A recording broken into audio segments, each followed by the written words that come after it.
What we should have known all along, one way or another. If we listen to it's time never to. This one, for the first time ever. Part two. Yes.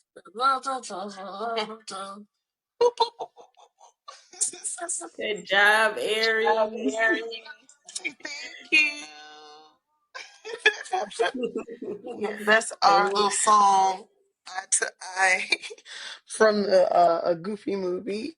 Oh, well, we are live because I started recording. I was like, I gotta record her thing. I was like, Yes. oh my goodness. That was too cute. Oh my Yes. gosh.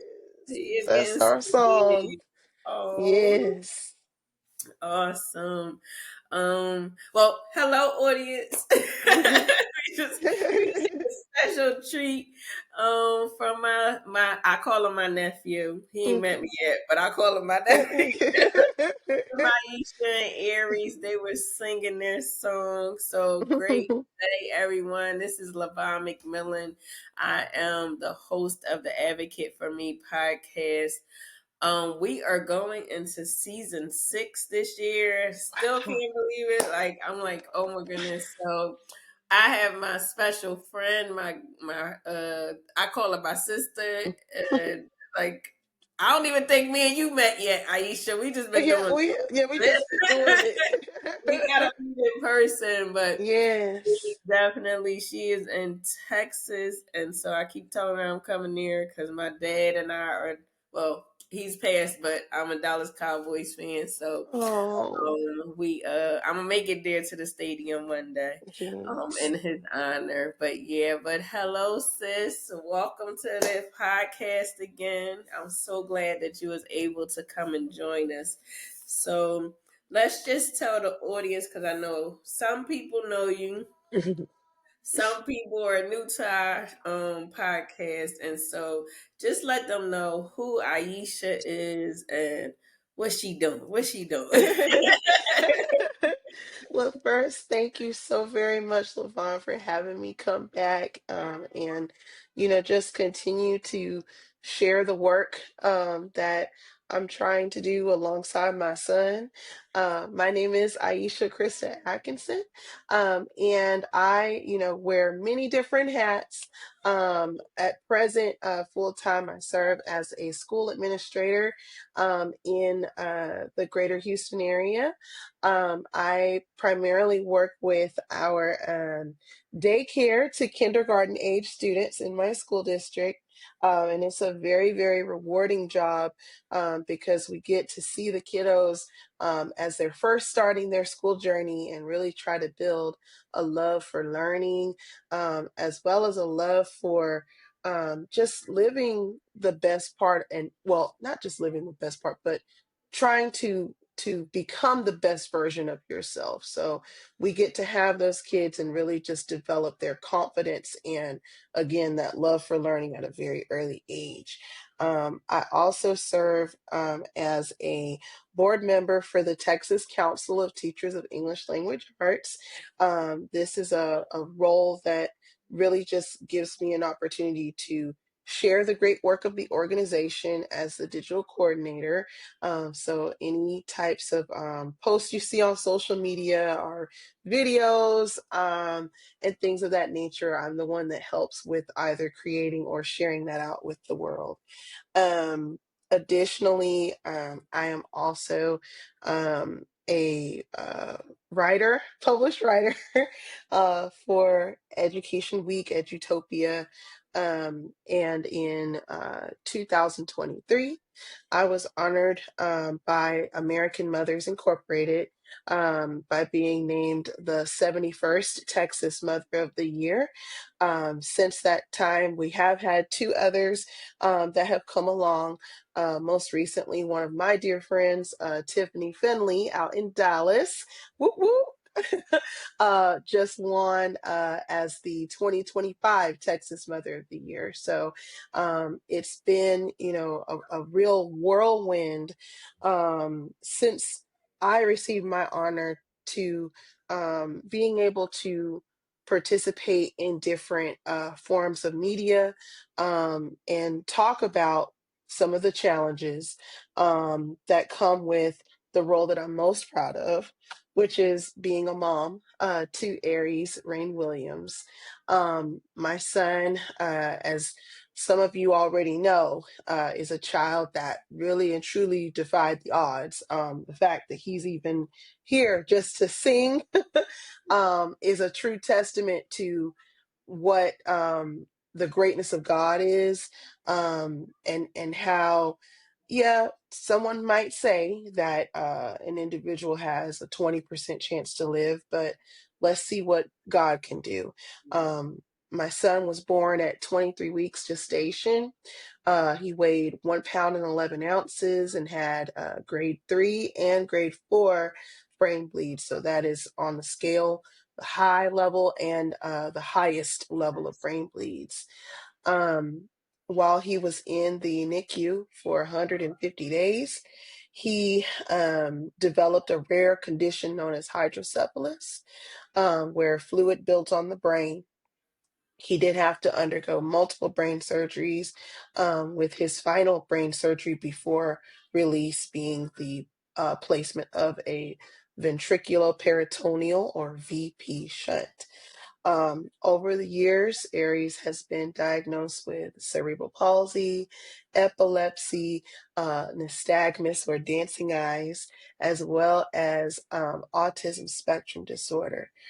So his journey has been uh, rather, I would say, not the same as many of his peers, but today he is a first grade student.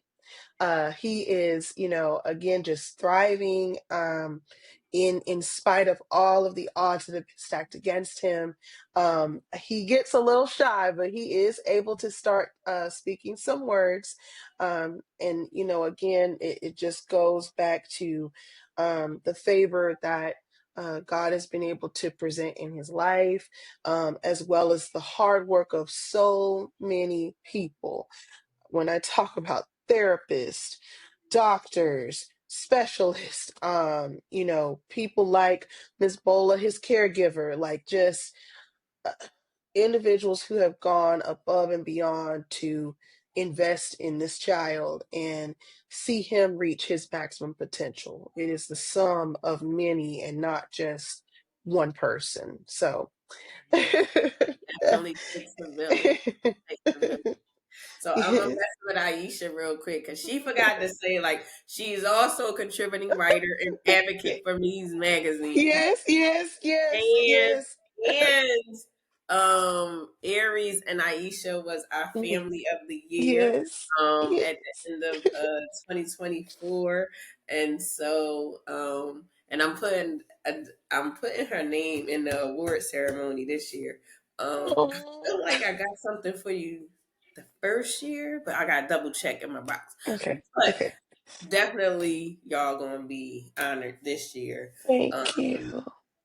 this Aisha is just rocking and rolling, and um you know how when we talk about as a parent, um this journey is it's a lot. It's a lot of Mhm. emotions, it's a lot of physical activity, Mhm. a lot of Yes. traveling, like you was mentioning, the doctors, the nurses, the specialists, Mhm. like it's a lot. And then we still carry a regular day with our careers and professions and family. We're Mhm. still a mother Yes. to our child. We're still a daughter Mhm. to our mothers, like and our fathers. Yes. Like we Yes. still wear those hats too. And Yes. so when we talk about this journey, it's like if some days it feel like a roller coaster. It's up, it's Yes. down, up, it's down. Yes. But the support system that we have, and I say we because I have, a tremendous amount of people that has helped me with Jordan during his journey, and not only him, but his sibling, his Mhm. sister, Jada, and so the support system is so much needed, and when Yes. we have them, it's just like who, like it's like a breath, like you're like who, Yes. it's not on me all day, every day. So I think your village, your support system, the doctors, the nurses, the specialists, um, because they definitely play a part. In our families' lives. So, and Yes. I know, it's vice versa. Like, you're there for them as well as much as they're there for Hmm. you and Aries. But it's definitely needed. And so Aisha has been on the podcast Hmm. before. And me and her, we was talking up. I think that podcast like maybe two and a Ooh, half hours. yes. Just talking before they start kicking you off. But yeah, we talked, and I believe what we left off on, we were talking about waivers.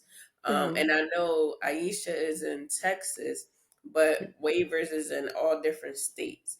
Hmm. So, and Aisha gave like a very good detailed example of it last time. So I'm gonna ask her to explain what waivers are, and then Hmm. just give us an update because she, like I told you, she is a true advocate. And so she is an advocate for change. So she can give us an update on the waiver that Hmm. her and Aries were working on the last time she was on the Hmm. podcast. Yes. So essentially, Medicaid waivers are different programs that each individual state has in order for those individuals that don't necessarily meet the income requirements for Medicaid, meaning in Texas, ours is no more than 200% of the poverty line. Will qualify you for Medicaid in some instances, but they do have different Medicaid waivers that you can qualify for based on your disability. Um, the challenge for it is that it's not just a free for all where you apply and you automatically get on. You apply, and these lists, they tend to be multiple years long. And I will just kind of share my screen. Let's see. So this, and if you're in the state of Texas, this website called Navigate Life Texas is super duper helpful for helping you with understanding what Medicaid waivers are, as well as like different other um, circumstances that would be helpful to you all, whether it's for school, navigating insurance, and of course the insurance denials process, family support, transition to adulthood. So it's a really, really helpful website for kind of navigating all things that goes along with raising children with disabilities. But at any rate, the section on waivers kind of explains like what it is, as well as the waitlist process. As I shared before, sometimes these waiting lists can go on for many years. However, it's super important to try to at least get your name on the wait list because these waivers can be used not only for Medicaid insurance, but also for other things such as home modifications, nursing care if your child is eligible for it. Um, what's it called, home modifications, car modifications, respite care, as well as certain other types of therapies that might not necessarily be under general Medicaid. Um, Again, as I kind of shared, these are called waivers because it's for those individuals that don't meet the income requirement. And so basically, the child is looked at almost as if they are, in some ways, independent of the family's income, which again is important in order to qualify.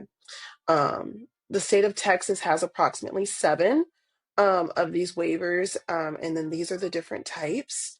The community living assistance and support services, or CLASS, is basically, it gives them home and community supports for individuals.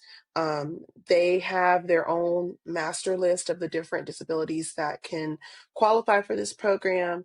I will say, and then let me, um, the class wait list is extremely long, and I'll show you when I share um, the flyer that I tend to post on Aries' social media as an update, as well as advocacy for these programs. Deaf, blind, and multiple disabilities, the list is a lot shorter. However, again, these programs are funded through taxpayer monies, as well as, you know, federal government allotment that the states commit to these programs. So while it is a lot shorter of a list, actually securing the funding to ensure that individuals who are on the list get added on as actively waived participants is kind of where, for lack of a better word, like the holdup is kind of held up at. Home and community-based services is specifically for individuals with that intellectual disability or some sort of a related condition that live with their families in their own houses or within small group home settings. The MDCP program is specifically for children and adults 20 and younger that are deemed as medically fragile, as an alternative to them going in for services at a nursing clinic. Aries is presently under the MDCP waiver program, as I shared, because of a lot of the disabilities that he has, as well as his epilepsy, which is monitored and managed through a daily medication, as well as pertinent rescue medication types. And that's, you know, again, like what helped to qualify him for that program. Um, whoops, okay. Star Plus Home and Community Based Services. This is for adults over the age of 21. And the whole purpose of this particular program is so that persons with disabilities are not largely referred to these nursing home facilities or other types of institutions, that they're given enough support, both in terms of the medical support as well as in-home community services to help with keeping them home with their families. Texas Home Living, again, is for children and adults with intellectual disability or other related condition who live actually in their own house or within a family home that they reside in. And then finally, Youth Empowerment Services. This is home and community-based services to children under the age of 19 who otherwise would need psychiatric inpatient care, or whose parents would turn to the state custody for care. So yes, there are a lot of different lists here in Texas that individuals can qualify for. You are open to and strongly encouraged to register your child to as many waiver lists as they qualify for. Again, because of how long of a wait it can be to receive services. And then, of course, some programs have certain features that others don't. And you just have to kind of research what the unique features are of each program, and help you with, and help figure out rather what program is going to offer the best support for your child, as well as for you as the caregiver to said child. For Aries, under the MDCP program, we were able to get some additional funding for an adaptive aid. That particular aid for him is the cubby bed system, which has been such a life changer for us. It took a lot of advocacy work, and Levon, remind me to talk a little bit later about the advocacy around the cubby bed Yeah. system and where we are now in Texas with the prohibition of safety beds for Medicaid funding. So, at any rate, let me share a little update on where Aries is. Okay, on his wait list. All right. And so, as I said, when I first learned about the waiver system, there it was just kind of by the grace of having a really amazing social worker associated with Aries's pediatrician at the time. Anthony was very, very supportive of us in terms of making us aware of the different programs and supports that exist out there. So when Aries was about 1.5, he shared with me the information about these waivers and was like, you got to fill out an application, make sure that you're calling. I used to call once a month until Aries ended up making it onto MDCP. So now I just kind of check in about quarterly, but it is strongly recommended as soon as you apply and you get added onto these lists that you check in. Um, I have found and I think I shared this before, I can't 100% prove that this is a thing. However, just in comparison to some other families, Aries managed to make it on to MDCP a lot faster than, some individuals are in their children are in their teens and have been on the list longer than him, but somehow he managed to get bumped up to spot 0 before they did. And a lot of times when I ask families, okay, were you checking in? How often do you call? And a lot of them shared with me that they hadn't been calling or that, they would call once a year. So I I don't, again, I can't say what the practices are of the state, but just again, in comparison, I think we can all kind of draw some healthy conclusions to check and, continue to be that active advocate.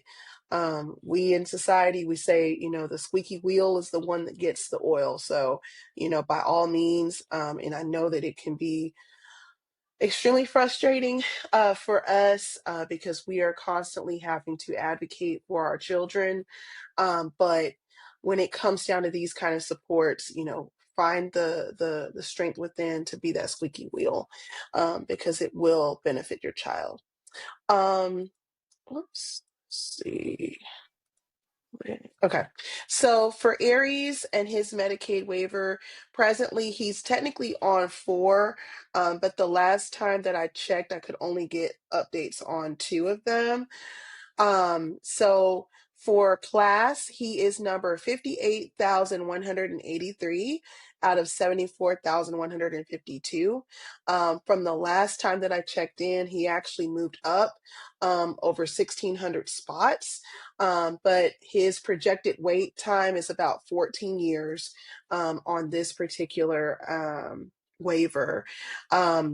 The good thing about class is that this is a program that does go into adulthood, so it'll be there as a protection for him in the years to come because the waiver he's on now, MDCP, it does end when he turns 19. So again, it's like I said, putting your children on multiple lists and keeping track has its benefits. For deaf, blind, and multiple disabilities, he did see a huge gain in spots since the last time that I had checked. So he's number 126 out of 866. So we will see, fingers crossed, hopefully within the next year to 2 years. The last time that we were that close with MDCP, I had called just out of the blue one day and was trying to get an update. And they were like, yeah, he's number 100 and something. So, just expect a phone call from us in the next couple of months. And, we'll see how it goes. And I thought it would be, I don't know, 5 or 6 months. It might have been like maybe that next month they were like, okay, he made it. And, like, it's like, oh my God, like all of this waiting and waiting. Um, After all of this, like we finally made it onto Yeah. the list. Oh, Um, so it is, as I've said, like it takes a long time, but it is worth it, again, because you're not having to play the numbers game with income requirements.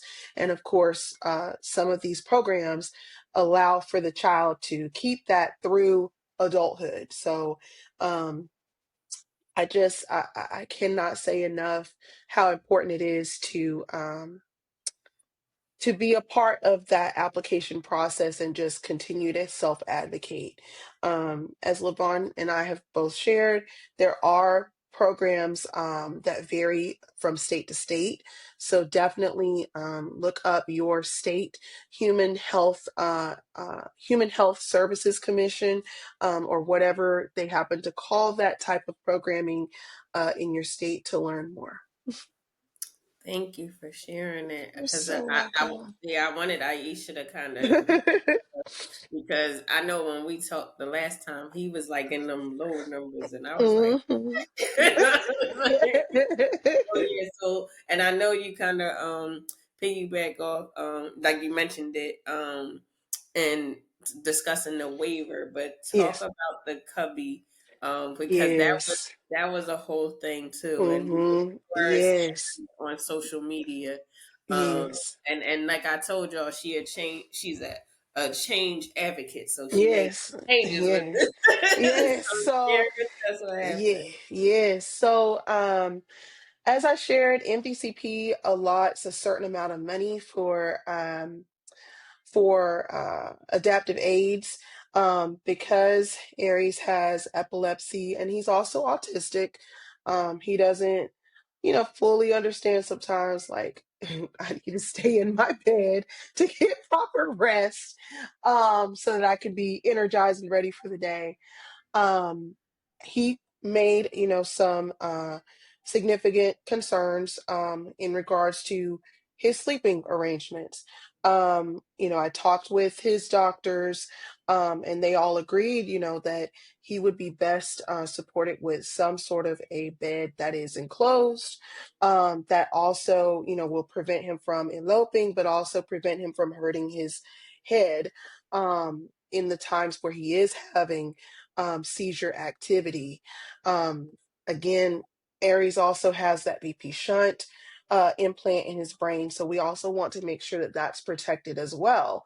And so we, as a collective team, presented all of this information over to my primary insurance, which I knew we were going to get a denial for that, because they don't provide coverage for that. But for Medicaid, we had to go through an entire rigmarole to advocate for this to happen.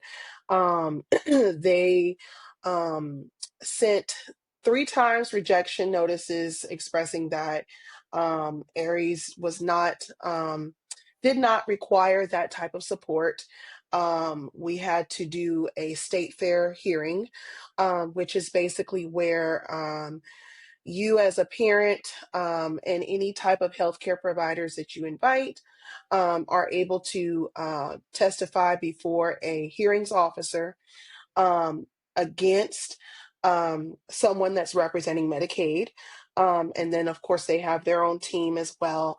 And I'll be honest with you, it was my first time ever participating in something like that. And it's basically like a virtual court, where except you're not seeing each other, like it's just over the phone. And you have to wait your turn and then you do a rebuttal. And like it was very much like, oh wow, like I feel like I'm my child's attorney now. So, Yeah. you can add that to the list of things that we have to be for our kids. But yeah, so I had to give a testimony, and basically talk about how, yes, I respect you all and your expertise on the medical insurance side, but I am the expert in the needs of my child. His doctors and therapists, they are the experts in him because they are the ones that work with him every day. Um, Here's why he needs this resource. Um, the oh my gosh, what is his title? The medical director that was assigned to Aries' case, he did get very frustrated with me. There are times where he kind of got upset because I'm, questioning things because you say on one hand, well, he has Aries has cerebral palsy, but his type they incorrectly labeled his type of cerebral palsy, and so I question the whether or not you actually read his reports, whether or not you understand that he has quadriplegic cerebral palsy and what the difference is. Like I, for lack of a better expression, I went in, and um, again, he got very frustrated with me, because I don't think in probably in most of his cases, the parents are not as adamant, or even able to navigate some of the language and the verbiage that they use in these letters. So, we were kind of going tit for tat. And ultimately, the decision that was made was that they would not be covering the full cost of the bed. However, because it went through the state fair hearing process and they issued a full denial for the cost, they were able to go ahead and give me the allotment for his adaptive aids funding. So that ended up being about $5,000, I think. Um, no, not five. It was $10,000 for his adaptive aids.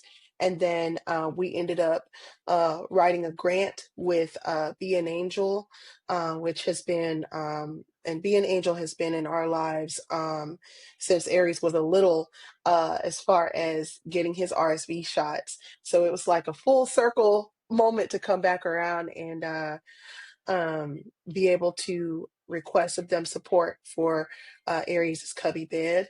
And so, um, thanks to, my pushing for him to at least get that allotment issued to him, as well as being Angel's support with the grant funding side, we were able to get his cubby safety bed fully funded. They did not like having to cut that check. Like there is like an actual part in that recording where the doctor was like, he is not getting that bed. He's not gonna get it. And I'm like, yes, like it went there. It went there, LeVar. It went there. But Oh, I was like, he's gonna get this bed, he's gonna get it. And whether you realize it or not, and sure enough, it happened. Now, I spoke out, we got it, and I shared about the difficulties that it took in order for us to get that security um, to our home, as of course for the betterment of Aries. And since then, The state has introduced some legislative decisions to try to make this even harder of a process for families. There's now on the floor some legislation that is trying to prohibit coverage of safety beds, like regardless of what the situation is, whether it's fully funded through Medicaid or in our situation where a MDCP waiver can provide funds for it. Like they're trying to completely and totally prohibit it. And for those of y'all who are in Texas, if you could, there is a Facebook group called PTFK Warriors, so Protect Texas Fragile Kids Warriors. It's a group as well as a page. Please join both, and just learn all about ways in which you can advocate for uh, funding for programs to not change, such as in this situation here. Um, right now, we have a couple of parents that have been submitting letters to their local representatives in advocating against this process. One of the major reasons why this is super important to me, as well as I think to a lot of families, is that our children oftentimes, if when they are disabled, or in Aries' case where they have the condition of autism spectrum disorder, they cannot sleep in a regular bed. It is unsafe for them, and a lot of times when we talk about children that have unfortunately eloped and gone missing, children that have eloped and passed away, unfortunately, a lot of times it is because they are eloping from the home in the middle of the night. So this legislation, I truly believe is it's going to be a detriment to our families, particularly for those that do have children on the spectrum, that do need that extra support to help in with keeping them safe. So again, just check it out. There is a template that's super easy to get. Like you just share your email address, and several of the individuals that are supporting this advocacy move are more than willing to share out that template, so you can just email it straight to your representative in support of that. And that's just in Texas, or is Uh, across?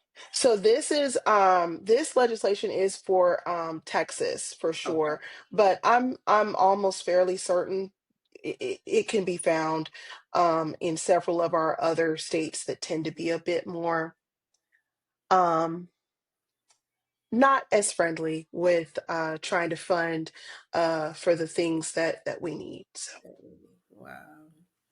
But look, told y'all she an advocate for change. Told y'all for change. yeah. Speak up. So y'all take that. Yeah. That's one thing I would say about Aisha when she sees something that her son needs. Um and like she was talking earlier, like, being the squeaky wheel, Mhm. she makes sure that she shares, like she doesn't like go through it and then keep it to herself. Like she Mhm. shares it on her social media because Mhm. she understands that if it's happening to her, then it's Mhm. happening to someone else as well. And she Mhm. wants to give them the resources and the information, so that that is made just a little easier for them. Mhm. And so when they say, and I might be that, like, because I'm like so like, he won't put more on you than you can bear. Yes. Aisha has bared a lot, but she doesn't want the next mom or the next family to have Mhm. to go through it too. So she shares Yes. that information just to make it a little easier, for Yes. the person. So again, sister, I thank you for that. Thank you. For sharing the knowledge and the information to our audience. So I know, like, I think, and we were saying this before when we first came on. I think when Aries came, when Aisha came on the podcast, Aries was like little, like y'all see how and so I asked Aisha to share just an update on Aries. Like she shared, he's in the first grade now. Mhm. Yes. I remember his when you posted his cap and gown picture. I was like, go for Yes. Yes. Yes. talking about beat the odds back in yeah. Yes.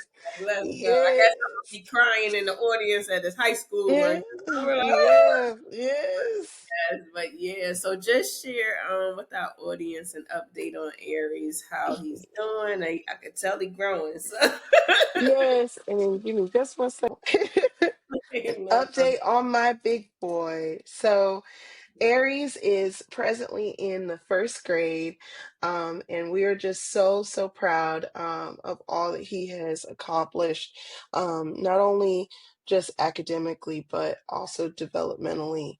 He has continued through with his occupational speech and physical therapy, and thanks to those services, he is able to walk fully and run as well. It's kind of like not well, obviously it was not funny, but at the same time it's like ironic. But I did have to pick him up from school one day earlier this month because he was running and he fell. And in the grand scheme of things, when I called the nurse triage line, she was like, it's a very common thing to happen to kids. And I'm like, you know there was a time where I you know, really wanted him to be able to run and do all these things. And, it's not right for me to, get so upset and frustrated because it's like this is a part of it. Like he is, learning and figuring things out a little bit later than everyone else because he's now 7 years old. But even so, like this is a part of him having like a normal childhood, Yeah. so at any rate, he has, continued to contribute to Fair Play Libraries Holiday Card Fundraiser, which helps with raising money for adapted toy libraries in different communities. This year, he and several other advocate artists were able to raise, I think it was about $6,000 this year. So it was really great to see him contributing to that. Because of what they were able to raise, they are able to hire another adapted toy library facilitator to help with educating families on how to create their own adapted toys.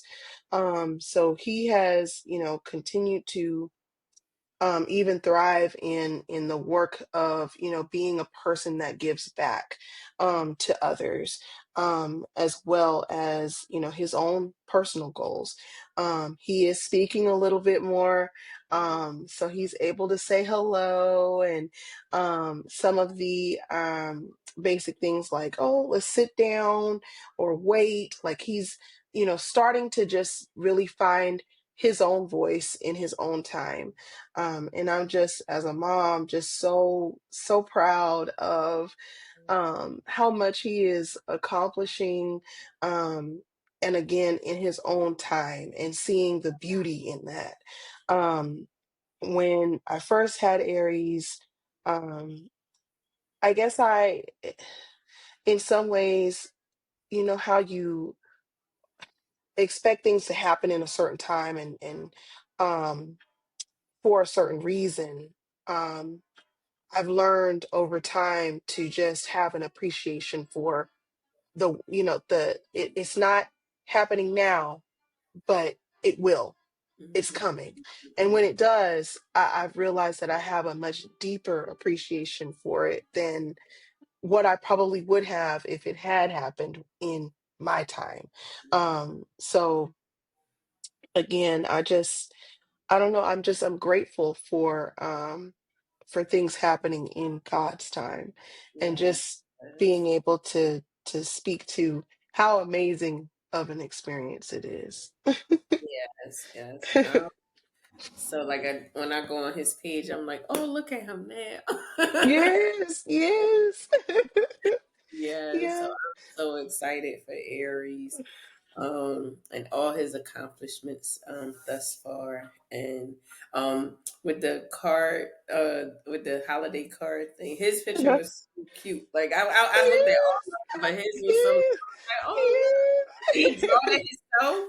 Yeah, so a lot of times like it's hand over hand Mm-hmm. that we do with his activities. So I usually use whatever their winter art project was from school and use that as the design. So he did that in kindergarten, hand over hand with Miss Ashley. It was so cute. I was like, oh, yes. So, Auntie Levine is so proud of him. Like, keep doing what you're doing, Aries. I know we'll be over here Yes. screaming for you in Philadelphia. Yes. So, Aisha has been busy. Like she said, she's a contributing writer, a mother. And so the next question is like, what's happening now? What is Aisha doing now? So for right now, we are presently celebrating the efforts that have come together between myself, Aries, Houston Fire Department, and Hope for Three Autism Advocates. So um, back in August of 2024, Aries was unfortunately denied medical transport by several Houston Fire Department firefighters as well as EMS workers. And he was actually experiencing a seizure, and they wrongly diagnosed him as uh, representing autism. The statement that was made not only to Aries' caregiver, but also to myself over the phone while I was en route was that Aries was just autistic, and that's what autistic people do. So there was a denial of seeing that he's having and experiencing seizures.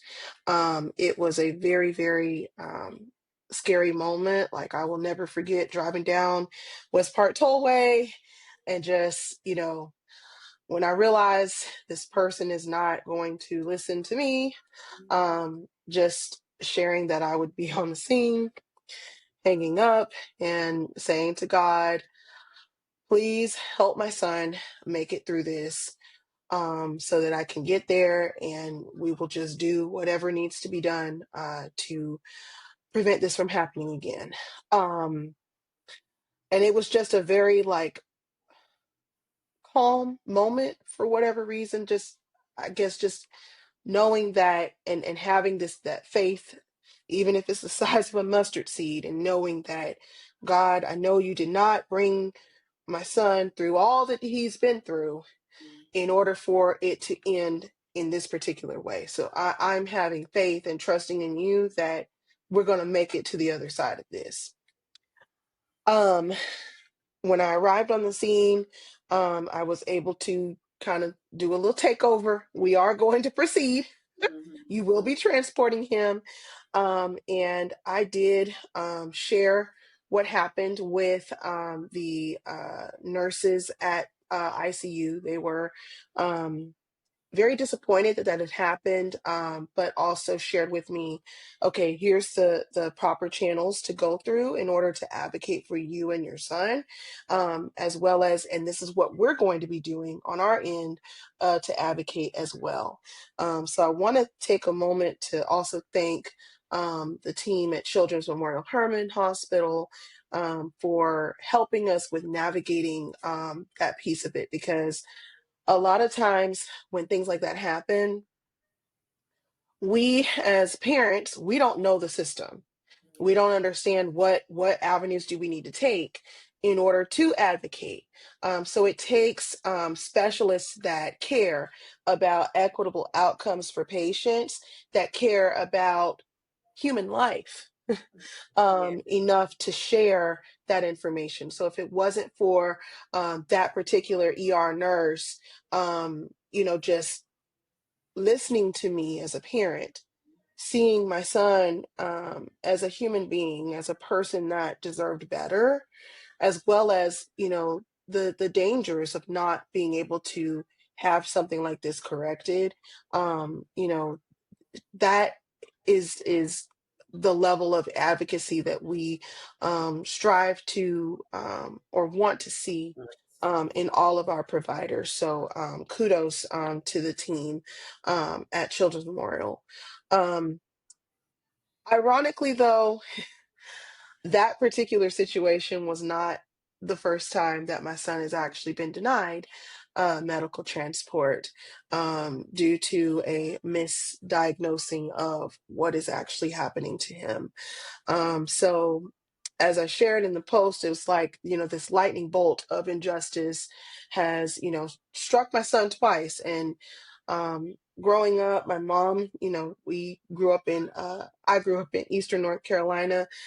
So, she would often say, like, lightning don't strike twice unless Mm. it's, there's some reason Reason. as to why this is happening. So, again, although I'm exhausted, from, just having to do this fight for Aries, something was telling me, okay, this did not happen twice for no reason.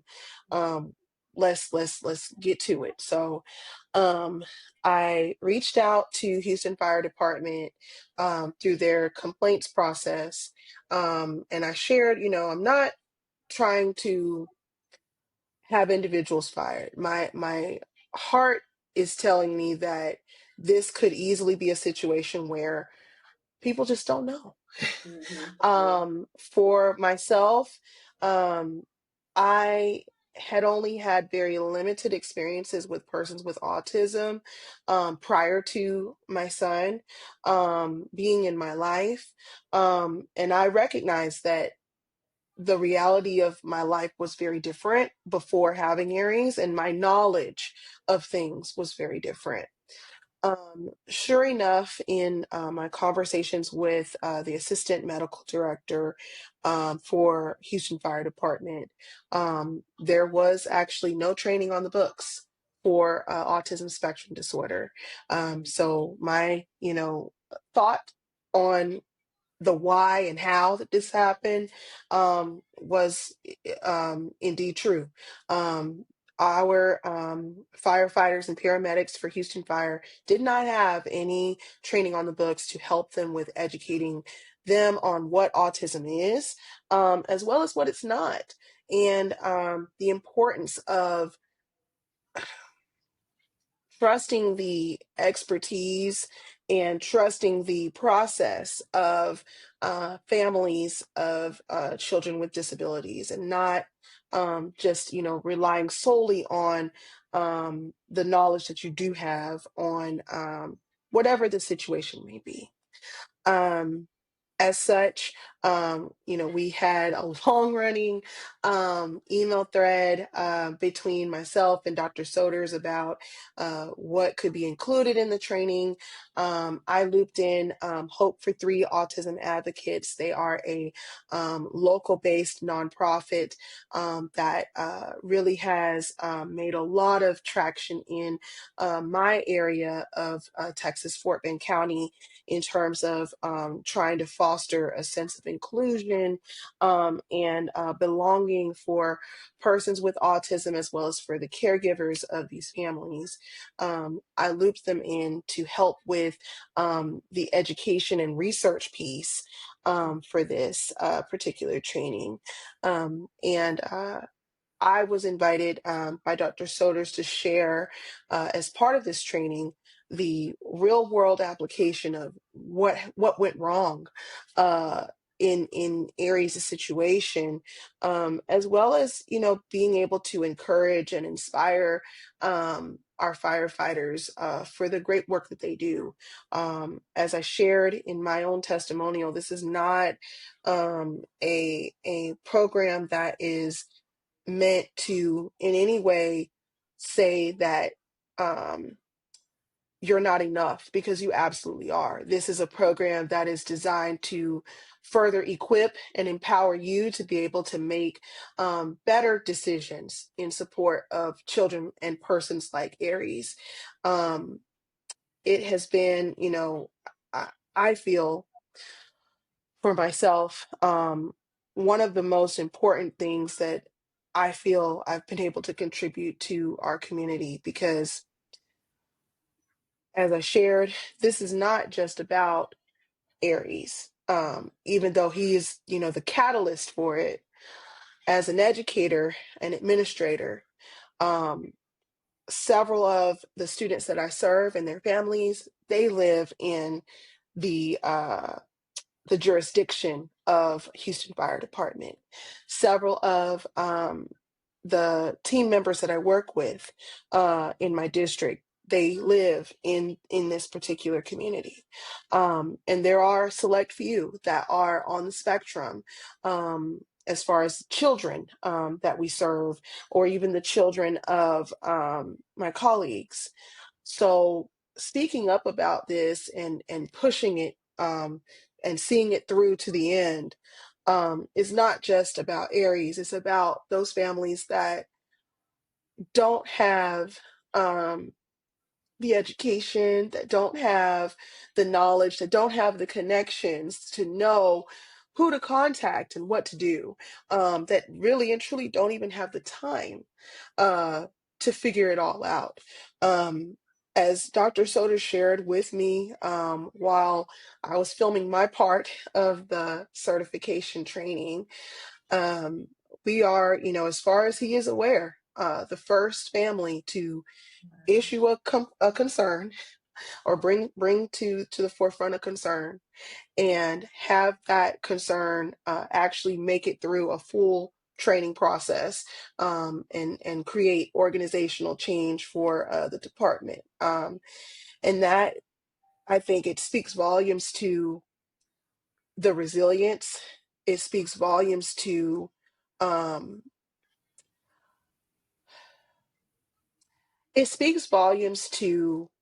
what I truly believe is Aries' life pattern, as somebody who has been brought here to bring about positive change to society, and the calling that God has put on his life. Um, this kid, I just, he never ceases to amaze me in all of the incredible ways that he has contributed to life, that he has made a difference in society. And I'm just honored to be his mom. I'm honored to just be able to say, um, this is what he's got me doing, to help make the world a better place, Yes, like, I just, I continue to be inspired by him, and I just continue to, remain ever proud of him, ever proud. awesome. Yo, I told y'all she was a change agent, and she making changes over there. But Yes. yeah, but I think like Mhm. you were saying, the resiliency, and I was gonna say dedication, because Yes. like you said, it's a process, and it sounded like Dr. Soto was saying, like, even though y'all might have been the first family to make the complaint, but then you went to the next process. Mhm, And mhm. the family probably went to the next process and was like, "No, this is too much," and just walked Yes. away. And then, Yes. but you kept seeing the course, and you got Mhm, to the finish line. And so, mhm, and I know the firefighters and the mhm, like, they're going to be grateful once they mhm, hear the information and get the mhm, training, because not only are they going to be good and better, but now they're going to mhm. be best, because now Yes. they're going to know more information. They're going to Yes. be able to pinpoint what is going on at that moment, not only Yes. just for the physical and mental health of the child, but being Mhm. able to be there for the family as well, and not have Yes. no one else experience that. Um, Yes. based on the knowledge that they receive from this training. So, Yes. sis, thank you for again Yes. stepping up and like taking Yes. as like you said, it's a lot. I'm on a I'm a family advocate at the Children's Hospital here in Philadelphia. Mhm, I was one of the family advocates in their Lynn Fellow program. mhm, And Michelle Abram Montgomery, she mhm, was a Lynn Fellow. Jamil Owens, he was a mhm. Lynn Fellow. And Wow. so when it actually started with Michelle, and then she Mhm. asked me, and then Jamil went in. Wow. And Jamil also works for CHOP. But when we're and I'm be honest, when I was in like when I started, because you're in there with doctors and nurses and Mhm. therapists, and they're in their residency. So Yes. when I first sat down, I was like, okay, God, why you got me in this room? And so I was like, okay. So then we had to go in groups, and Mhm, we had to present, like we had to present our life story. They were presenting like what they were, pretty much like an introduction of themselves, but then like mhm, what profession they was going into. mhm. And so when it was my turn, I was like, Lord, what you want me to tell these people? I Woo. don't like I know I'm a special education teacher, but that's not why I was there. Like I was there Yes. to talk about my experience as a family. And Mhm. so I just told them, like, I was like, one time we was here and y'all was looking after my son, and I got here at 3 o'clock in the afternoon. Y'all didn't let me out till 2 in the morning. Oh, yeah. I ain't had no car, so like, and it was raining. Yes. Like, how you expect Yes. us to get home? Yes. Yes. So, Yes. based on that conversation, they did. Now they give out vouchers and Good. Oh, whatever that's list so of stuff good. for families. Mhm, And then another experience I was sharing with them that Jordan was sick, so we didn't sleep for like 2, 3 days because I was up with him. I had to go to work, then I had to come back, still, taking care of him. And we were in and out of the hospital. We took him. They said, "Oh, it's just a common cold. Go ahead and mhm. take him home." But due to those NICU visits, you know how to listen to like Yeah. the breathing and the Mhm, sound of your child. mhm, Something is not right. And so I kept mhm. hearing crackling in his, like listen. Oh. Mhm. I'm like, no, I'm gonna take him back. So I take him back. Sure enough, he had pneumonia. Oh And my so God. as his parent, I'm like, but I was just here 2 days ago, and y'all told me Yes. something was wrong with him. So Yes. and in this session I shared that story, and I was just telling them too that when we were there, like me and his dad was so exhausted. His dad worked that night, I worked during the day. Then we never got sleep because we were like taking turns taking care of Jordan.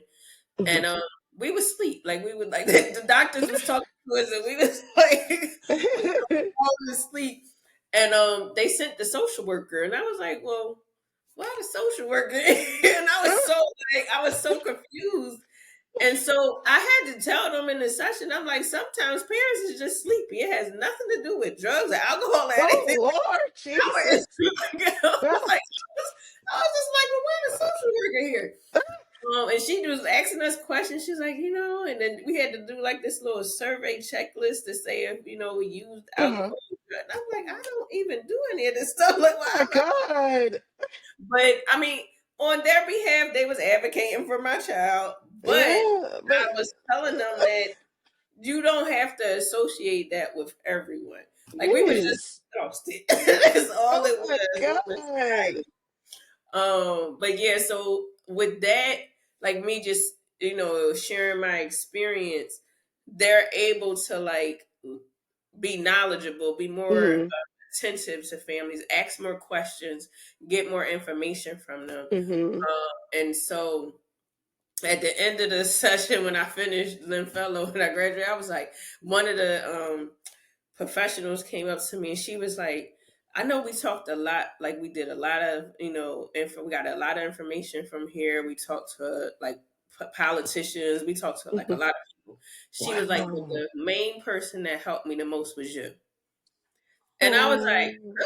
really? She was like, yeah, she was like, because you opened my eyes to see different things. Mhm. Opened my eyes to ask different questions. You Mhm. opened my eyes to not be judgmental when I'm Mhm. with these families. And I was like, Mhm. oh wow. And so it came full circle from me being in there that first day when I asked God, like, why am I in here? Like, Yes. when I tell you it was so much information, I used to leave out of there with my head hurt. And I'm like, Oh, oh my goodness. Like, wow. and it was once a week that I had to go for like Oh. I think it was 4 or 5, might have been 6 months that we Oh, went like total once a week. Um, mhm. and we had to do projects. Like it was like being in school, and I was in school. Wow. It was like a lot, but I wouldn't change it. Like I would do it again. Like I definitely Mhm. would do it again. So now I go to different panels at the hospital, Okay. just to share my story. But like I said before, like thank you for pushing through. Yes. And God knew who to match up Aries and Yes. Aisha, Yes. so that this fight, um, that the fight would continue on. Yes. And I know it gets tiresome and we get weary, but like I said, He wouldn't put more on you than you can bear, and so Amen. let God carry it. Yes. Amen. As a vessel. And so just like He made a way for the bid, He'll make Mhm. for other things for Aries. So I just want to Yes, sir. thank you for coming on and Yes. sharing and giving us updates and sharing with Yes. all the exciting Absolutely. news and everything that you and Aries are doing. So as usual, we always end with whatever's on your heart or a quote, scripture, whatever you would like to share with the audience. Mhm. So I'm going to turn it over to you, and you can end it. And then after you give us your quote or whatever you want to share with the audience, then just let the audience know how they can contact you. Yeah. Um, hmm. I think, and this kind of goes back to our conversation earlier this weekend about preserving our history and sharing information about the work that we're doing. As parents, as champions, as advocates for our children, um, let's make sure that we are sharing out the work that we're doing and that we're sharing it with pride um, for the work that we're doing. I think that we can all kind of attest to how the image of uh, persons with disabilities and the families, that image tends to be one of helplessness, one where it's a it's a s- sometimes the way it is portrayed is one of sadness, Mhm. one of where we're in this constant state of struggle, and that's not true. um we are living very happy lives. We are contributing in ways that are just almost in a way indescribable in terms of the impact that we're having on our communities. So when you see the great things that Levon is doing, or you yourself as a parent are doing something incredible, share that information out so that people can see a different side to raising these children, so that they can see that it is these children that are making a difference in the communities, that are, you know, making the world a better place, not only for themselves, but for others. We have to, in some ways, be our own cheerleaders sometimes. And yes, that can be exhausting too. But when people look back on this moment in history, let's make sure that they're able to see the work that we're doing. And that, of course, goes back to giving credit to those who came before us. In the situation of Houston Fire Department, part of what inspired me to push for that was actually Jamil Owens and the work that he's done up in Philadelphia. Like, we in seeing the work that he's done, um, and having not even met him before, just, basically just Instagram and text and phone calls. Like that's all that I, have been able to see and experience of him. But being inspired by the work that he's doing and making sure that, as I'm sharing out information about what I'm doing in Houston, I'm also sharing what he's doing, what Levon is doing, what, my friend Ebony Ford out in like what she's doing, just making sure that we're bringing to the forefront the work of these parents that are just absolutely doing it, and doing it well, in advocacy, and of course, uplifting our children. Because if we don't do it, nobody else is going to do it for us. So, with that being said, I thank you, Levon, for continuing this platform and giving us this space to be able to do this, and again preserve our history, preserve our legacy. Now, in order to get in contact with me, please feel free to follow my son's Instagram account. That is at King Aries Reigns. He also has a Facebook page that's linked to that account. You can also follow myself on Instagram and Facebook, as well as X at the Lit Sensei. That is my professional platforms for social media.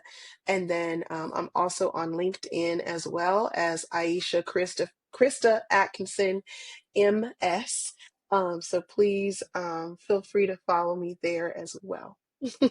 Awesome. I just want to piggyback off of what Aisha was saying as her final statement. Yeah. So I've started I started it as a Facebook group page, but Oh. because I'm so busy I can't use it. But so I have it. It's Mhm. mine. Moms Thrive On. And Oh, so yes. some of you know that I normally do the Autism Moms Night Out in April. And that came about because under Advocate for Me, I wanted to do something for the month of April, because of Autism Awareness Month. And so the one, like I was on Eventbrite and I kept seeing all these events for the kids. And I was like, whew. I was like, as a mom or a parent, I'm going to be tired taking Mhm. all these kids to these different events. April. And so I was like, well, I'm gonna give the moms a night out. Like after they take Yes. kids to all these events, I'm gonna give them. And so this would be advocates for me because the one year during the pandemic we just did a virtual. But so this would be our 6th year. Yeah, 6th year. And so this year I actually spend it like I changed the name. Mhm. I've had quite a few people come up to me and ask me, why do I host Autism Moms Night Out if my son has not been diagnosed with autism? And I told them that was from my heart. Like I Mhm. wanted them to have a day to themselves. Like I Mhm. know how it is. I just told y'all that Mhm. hospital visit, I was knocked out. I was asleep. I know Mhm. how it is to be that exhausted. And so I wanted Yes. them to have like a pampering session because a couple of them we did massages, a couple of them we just had dinner and we just talked and just to be in an environment with other mothers. And Mhm. so this year I changed it.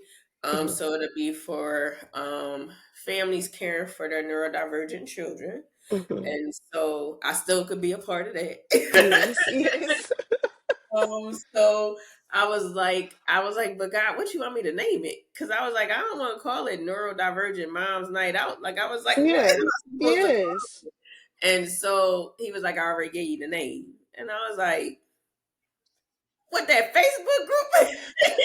Don't you love how he works? Yes, Don't and you I just was like, love how he works? that page that I post like sporadically. He's like, yeah, that's the name. So our Autism Moms Night Out will now be called Moms Thrive On. But Okay. that actually is like turned into a whole thing in itself because now we're going like an anthology book. and I want Aisha to be in it. Yes. And we're doing a retreat. So not only are we just doing one night out, we You going out. going places. We going passport stages. We going Yeah. passports. So we'll be doing conferences at the retreat. So I'm excited about it. The My mentors that are helping me accomplish these goals is more than what I ever would imagine. Like I never would have thought I would be an editor in chief of a magazine and, and a podcast. Like I'm an introvert, so to be doing this is Yes. something that I never would have thought of. But like as Aisha was saying, when we have the knowledge and the information, and we want to share it with the world, pretty much, Yes. so that they'll have access to it too. That's Mhm. pretty much how Advocate for me started. It was me just giving other families resources that I found for my child, and then I got approached about doing an anthology book. And I was like, I don't have nothing to write Oh about. my God. And Yes, she, you she asked me do. to email because she was in Chicago, Illinois. Shout out to Erica Gilchrist, but not saying, oh, well, she don't want to do it, but she kept being obedient, Mhm. and so I was able to go out there and be a part of the anthology book, meet families and mothers that shared the same story as me in Illinois, and I was just like, oh wow. And the chapter in that book was called Advocate for Me. Mhm. And then coming home and then turning it into a business. So it's definitely been a journey. But I've met so many people and been blessed to be um, a part of this community where I'm able to share, able to fight, able to be an advocate. And not only just, in this space, but as as a parent and as a special education teacher. So it's definitely been, you tell God your story and then he'll laugh about it and, change it Mhm. up. Yes. Now I just walk and I say, God's will be done. And you vessel here on Yes. and so I thank you, Aisha, for everything that you're doing for families. And like you said, sometimes we got to be our own cheerleader because sometimes other people don't understand. Like, why are you going to that event? You going there Yes. for what? Mhm. But God knows, and so Yes. up late doing research and all that stuff for so that we can be better informed for our families. So keep doing Yes. what you're doing. Y'all know I'm gonna be in the Instagram cheering y'all. Yes. We're gonna definitely meet each other in person. Yes, we are. Yes, This we are. as well, we definitely gonna do it. So Amen. to our audience, thank you for listening. As always, be blessed, be safe. Until next time, peace and blessing.